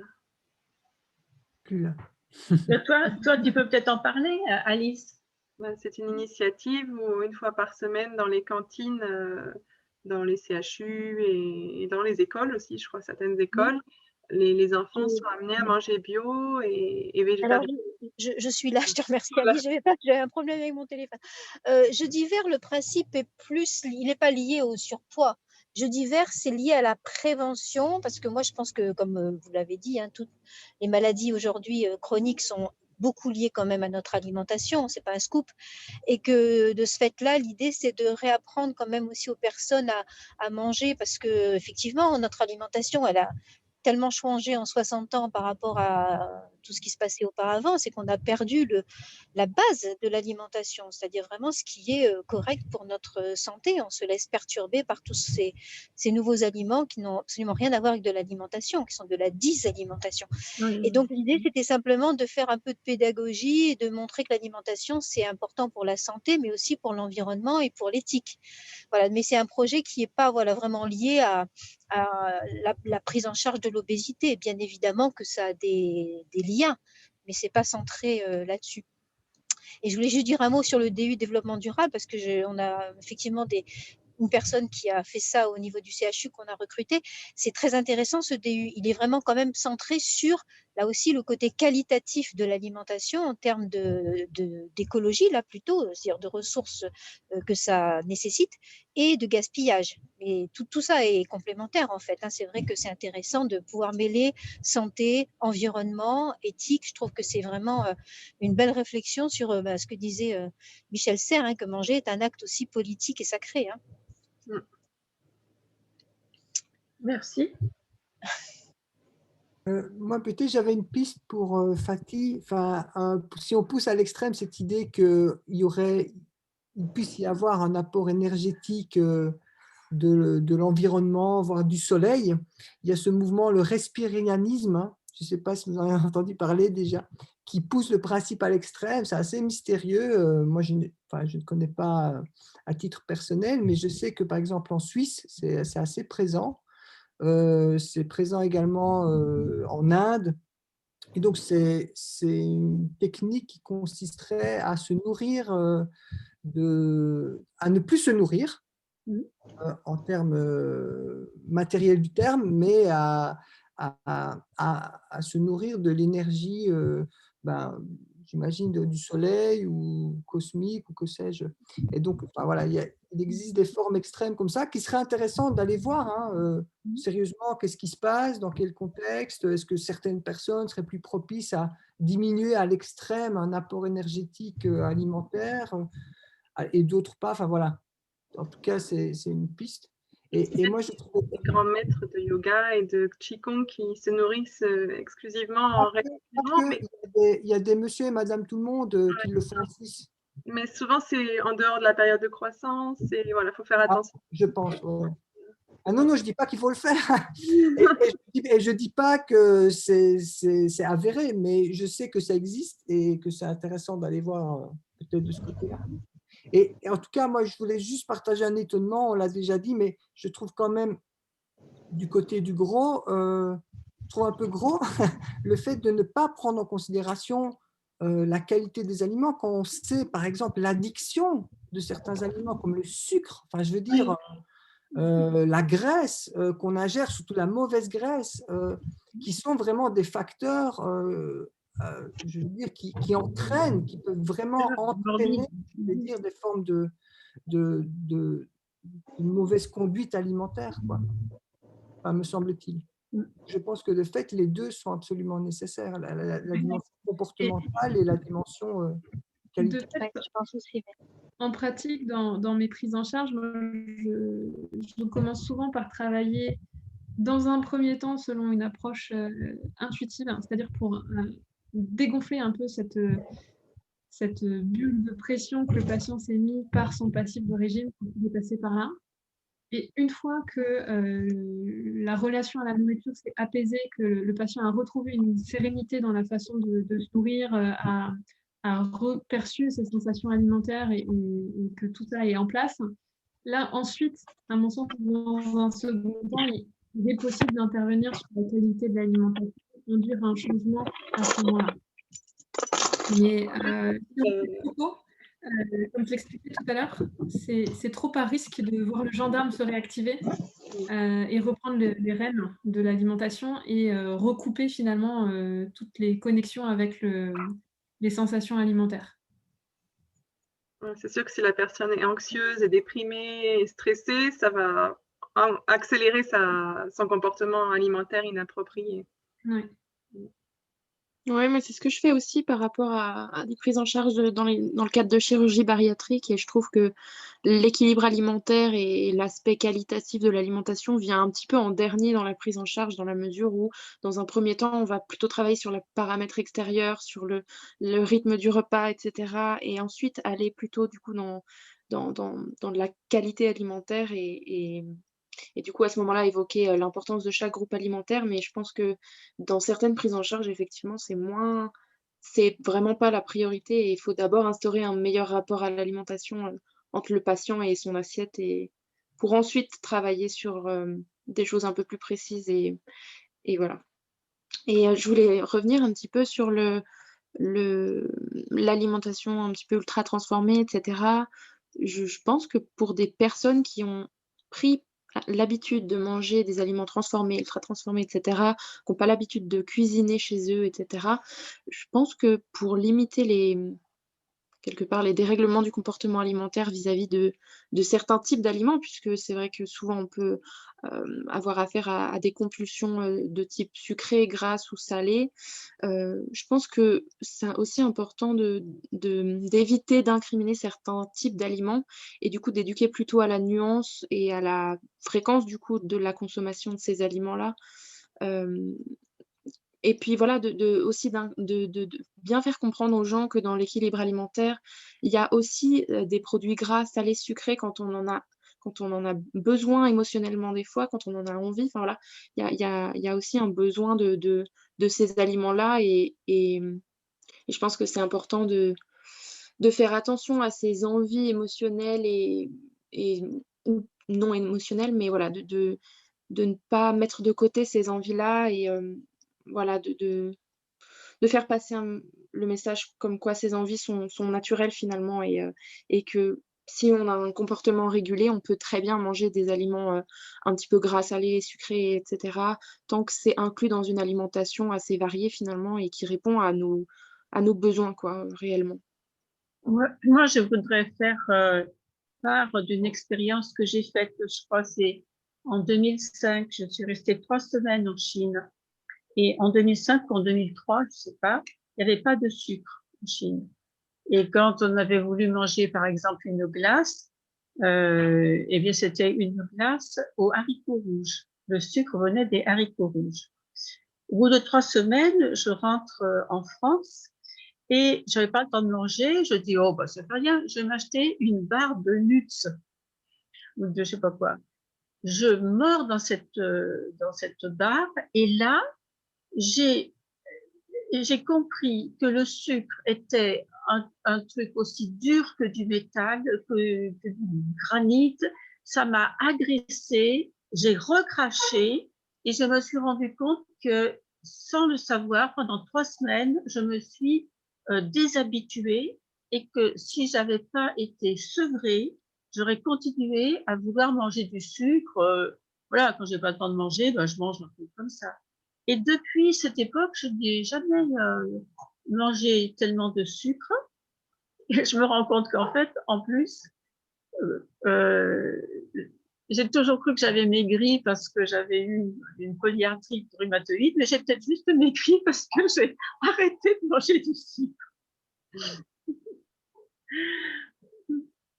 Donc, je veux dire que d'une certaine manière, on est empoisonné et que sortir du poison, c'est un sevrage. C'est comme l'addiction. Et c'est donc après, il y a le magnifique discours, moi je suis très favorable, de la subtilité, on va déguster, de ressentir les sensations, mais on est empoisonné. Oui, la souris ou le rat, le sucre est aussi addictif que des drogues comme la cocaïne. Et par rapport à ce que tu dis, Nancy, pour moi, il y a aussi un principe de réalité auquel on est confronté, c'est qu'aujourd'hui, nous et nos patients vivons dans une société occidentale avec les produits disponibles. Oui. Mais le consommateur, c'est nous. On peut aussi refuser d'acheter certaines choses. Bien sûr. Bien sûr. On achète. voilà, ça devient, à mon sens, à ce moment-là, vraiment une position militante, hein, qui n'est pas forcément revendiquée par nos patients non plus, hein, qui sont au départ juste dans l'attente d'une solution, mais pas forcément, prêts à s'impliquer plus que ça. Donc je pense que chaque équilibre et chaque solution reste, personnelle et vraiment adaptée en fonction de la situation de chaque patient et de son envie aussi d'aller plus loin ou pas, voilà. Du coup, dans l'approche que vous avez des séances de pleine conscience? Vous initiez à la pleine conscience? Heu, au cours d'une dégustation, oui. Oui, oui. D'accord, C'est très bien. vraiment de la pleine conscience orientée sur, l'acte alimentaire et toutes les sensations, corporelles qui vont avec.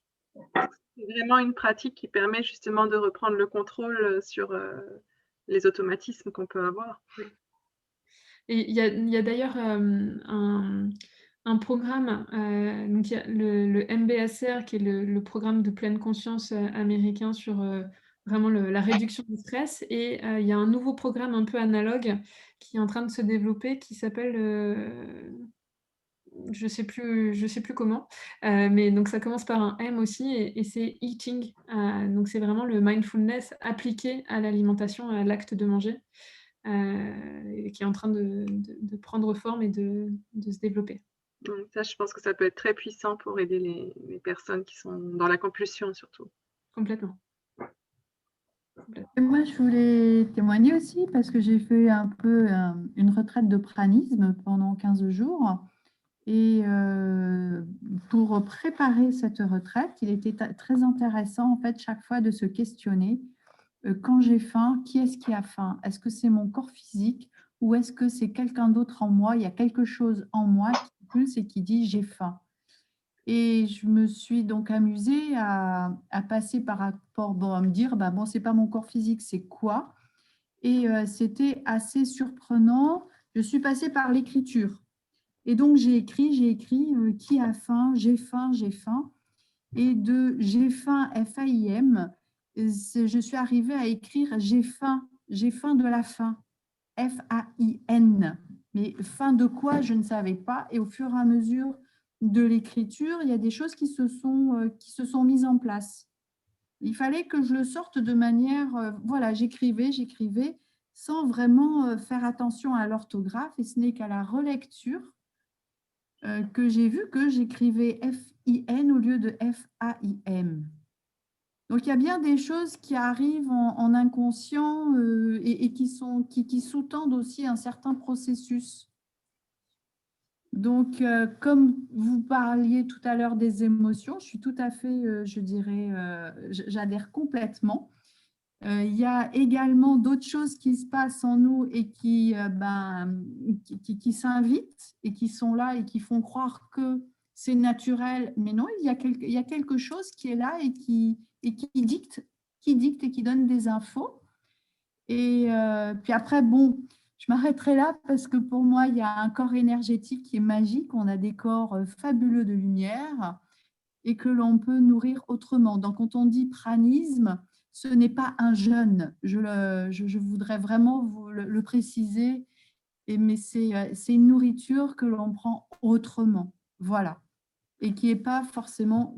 mais bon, moi, je veux bien faire des tests, je veux bien apporter ma pierre, enfin, mon expérience et vous mettre en contact avec des gens parce que pour l'avoir expérimenté, c'est fabuleux. Voilà. Mais dans un premier temps, se poser la question qui a faim, de quoi j'ai faim, puis faire écrire les gens, puis leur dire surtout, vous ne corrigez pas vos fautes, enfin, vous laissez faire, vous écrivez, vous parlez, et vous laissez jaillir tout ce qui sort de votre tête, de votre corps, de votre cœur. Vous y allez. On est en confiance totale et on y va. Et là, c'est surprenant. C'est surprenant ce qui arrive. Ben, merci pour ce témoignage.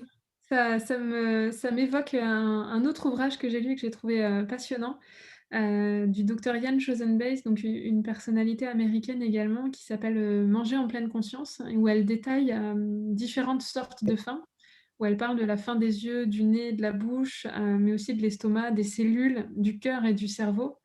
où effectivement, on entend par là qu'il y a plein de motivations différentes qu'il peut y avoir derrière la faim et ça fait écho à votre témoignage. Oui, donc dans votre approche, vous pouvez aussi apprendre à vos patients à se nourrir autrement qu'avec de la nourriture par la bouche.